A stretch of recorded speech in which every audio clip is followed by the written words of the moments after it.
Ed Reed gives his take on how the Baltimore Ravens can shut down Josh Allen on Sunday. The Ravens are going white on white. We also got some practice updates from today. The Ravens now have the highest winning percentage in NFL history.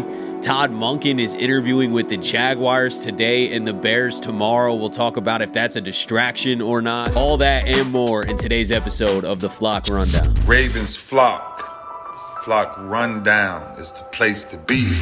Motionless brainwaves attempt to swim their way to sense, can't tame the untamed. Appreciate you, Ray. What's up, Ravens fans? My name is Ryan, and welcome back to another episode of the Flock Rundown. So we heard from Ed Reed today. He went on Kay Adams' show, and he had this to say about how to stop Josh Allen. You can stop Josh from running. Just you can stop any quarterback from running if you know what to do on defense, if you got the players that can stop it. We would come at Josh Allen. Josh Allen would have to make throws. He would have to complete the football. Show me he can complete the ball after he's getting hit all day. And it's proven that he can. Hit him early and often. Easier said than done. Totally get it. Much respect to Josh Allen. Dude's a freak. He's going to extend plays. He's going to probably get out of some sacks, hit some guys downfield. But Ed Reed's right.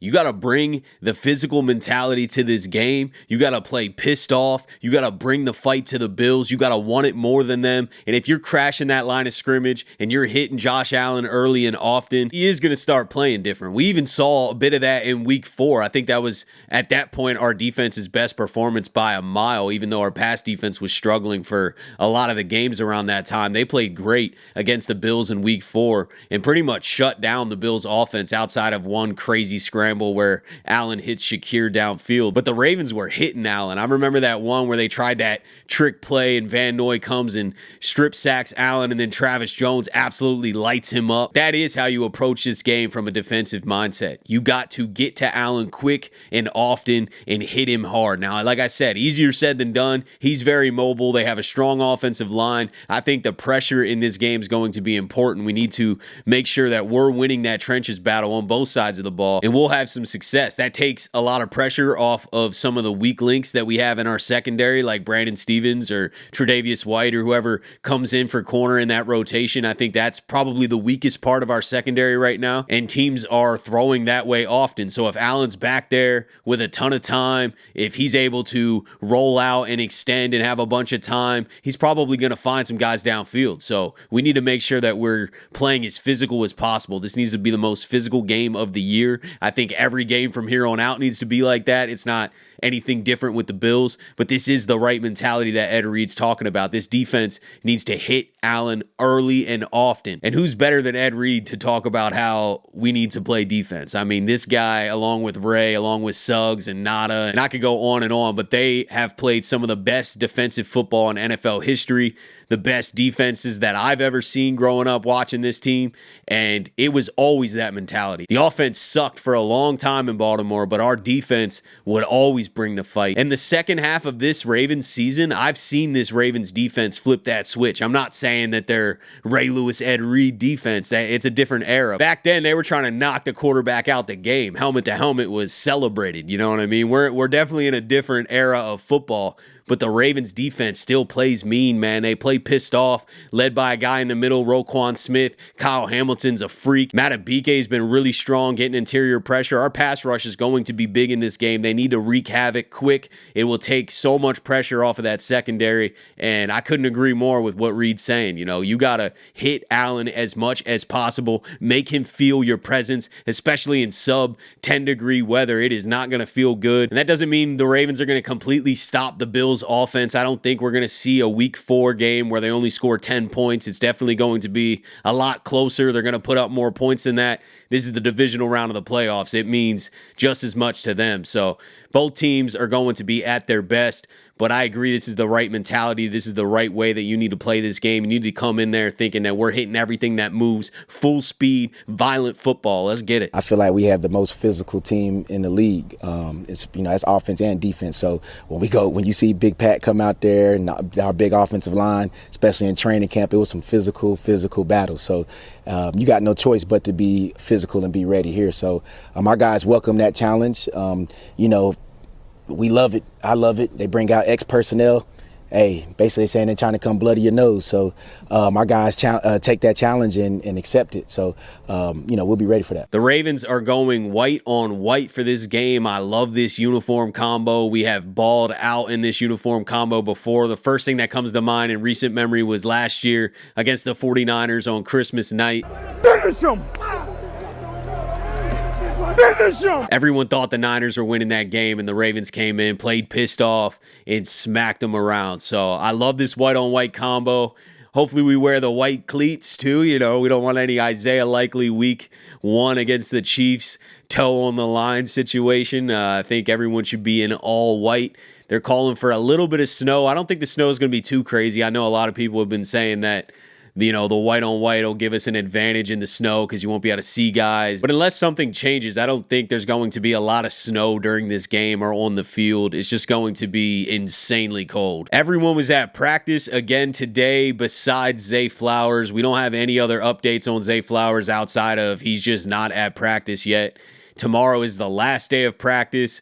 So hopefully he gets in some kind of limited session. That would bode really well for him playing in the game on Sunday. If he doesn't practice at all, there's still a chance, but it's probably an outside chance. And unfortunately, at this point today, it looks like Zay Flowers is not going to be out there Sunday. Could all change if he's feeling better tomorrow and gets out there and practices, or things drastically improve over the weekend. I guess he could give it a go, but as of right now, my expectations are that we don't see Zay Flowers in the game on Sunday, unfortunately. But the Ravens still have a huge opportunity to win this game because a lot of this game plan with how cold it's going to be is ground and pound, man. We all know this is a Derrick Henry, Lamar Jackson game. They're going to run the ball like crazy. We will throw downfield. There's no doubt. You have to push the ball downfield, but you're going to see a lot of tight ends getting involved. You're going to see Bateman involved, and then the role guys like Tylan Wallace, maybe some Steven Sims or Tez Walker or Anthony Miller, some combination of those guys getting 1 or 2 catches, Aguilar.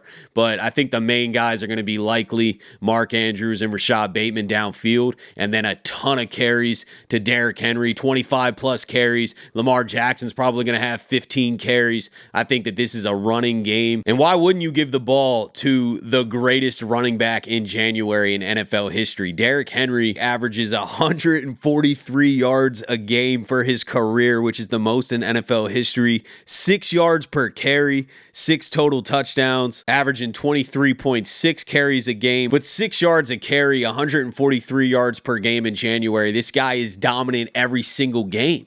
I mean, you don't have bad games if those are your all-time stats. And this game's setting up perfectly for the same formula. I really just don't see a way that Buffalo's smaller front, their lighter personnel, are going to stop Derrick Henry, Lamar Jackson combo. You obviously could sell out and crash on Derrick Henry every single time. We saw the Steelers do that early and often last week, but Lamar just started pulling it and hitting the edge. And yeah, you got a spy on him. You got a guy that's assigned to Lamar, but Lamar's making that dude miss 9 out of 10 times. So it becomes really hard because how many guys can you have on Lamar? How many guys can you crash to Derrick Henry and also still defend receivers and tight ends downfield? I mean, it's just not possible to do all of that, and that's why the Ravens have been so successful, especially this last month or so on the ground. They are running through Derrick Henry, Lamar Jackson, and are therefore running through NFL defenses, man. 300 yards on the Pittsburgh Steelers. The Buffalo Bills have a lighter, smaller front.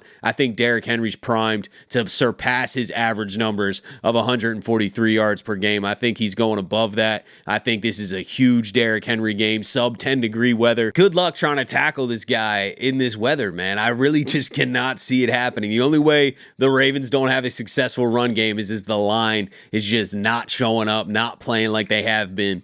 And I don't see that happening. This game means more than any other game they've played all season. And whenever the games really mattered, whenever there's been some pressure or stakes on the line, this team shows up, this team rallies. Lamar Jackson and Derrick Henry are 2 Hall of Famers in their prime right now. I know Derrick Henry's at the end of his prime, but they're in their prime right now. This is the best version of Derrick Henry and Lamar Jackson. Derrick Henry had career numbers this season. This is definitely Lamar Jackson's best season. This line does not want to let them down. It's the LeBron effect. It's the Jordan effect. Everyone around you elevates their play because you can't let greats down like that. So I really see the offensive line having their best game, and therefore Derrick Henry and Lamar Jackson are going to have an incredible game. And I really don't think that the Bills pose any bigger threats than defenses that we've already ran on before. The Ravens also just officially passed the Cowboys to become the winningest franchise in terms of win percentage in NFL history. So they now have a .5738%, and the Ravens now have the best winning percentage in NFL history. It is a smaller sample size, but it's not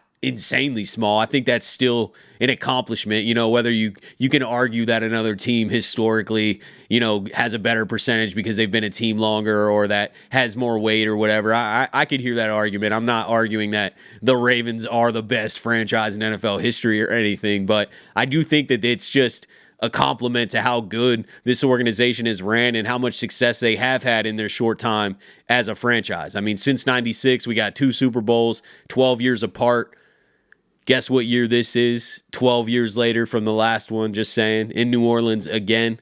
There's a lot of things lining up that we've been talking about for a while now, but we got to beat the Bills Sunday before we start talking about the Super Bowl for sure. But I'm just saying the Ravens have had a ton of success as a franchise. I'm super proud to be a fan. You guys should be proud to be a fan as well. And I know we complain about the smaller things when they're not going well. If we end up losing in the playoffs and not going to run, we're going to have a lot to talk about, and a lot to complain about, and we probably won't be happy. But that doesn't take away that the Ravens have one of the best and strongest, most consistent ran organizations in all of sports. And continuing on that, that's why their coaches consistently get plucked. And Todd Monken is interviewing today for the head coaching job of the Jacksonville Jaguars, and then he has an interview tomorrow with the Chicago Bears. Now, I've gave my take on Monken in past videos. I don't think that he's going to get a head coaching job. I hope he doesn't get a head coaching job. Sorry, Todd Monken, I love you. I think you're worthy of it, but I want you to stay here in Baltimore. If you go to another team, I'm not going to be as happy. I don't want to restart this offense. Not that Lamar can't still have a bunch of success, but there's some growing pains when you get a new coordinator and you reinvent the offense, or at least add a lot of new wrinkles to it. So I'd rather have a few more years of stability with Todd Monken, growing with Lamar and having this offense grow over the years. But it's a compliment to Todd Monken. It's a compliment to this Ravens organization, to how well this offense has played, that he's getting all these head coaching interviews. I do wish they would wait till the end of the season. There's no way it's not a little bit of a distraction mentally when Todd Monken is locked in on the Bills, putting the game plan together, having practices, and then doing Zoom calls with the Jacksonville Jaguars trying to sell yourself on why you should be the head coach, and then tomorrow with the Bears, and you got to study the organization and try to come up with a little bit of a plan of how you would run the organization. I don't know. It just seems like it'd be a lot to have on your mind in a week as big as this week is right now. And divisional round of the playoffs, we're trying to go on a Super Bowl run here, and our offensive coordinator is just nonstop on head coaching interviews. I know this is normal league practice. This goes on with a lot of coordinators across the league, but I do wish they would just wait until the end of the year. I really don't see why they need to interview them right now. I know other teams that aren't in the playoffs want to get their offseason started, but sorry, the good teams are still here, man, and we need to lock in on what's in front of us on Sunday. So I'd rather not have my offensive coordinator being distracted. He might not say it's a distraction, but it has to be somewhat of a distraction. Your mind's filled with different things, with different opportunities. You're interviewing for 2 head coaching jobs. It's impossible to not envision yourself potentially being the head coach of the Jags or the Bears or wherever he ends up potentially interviewing.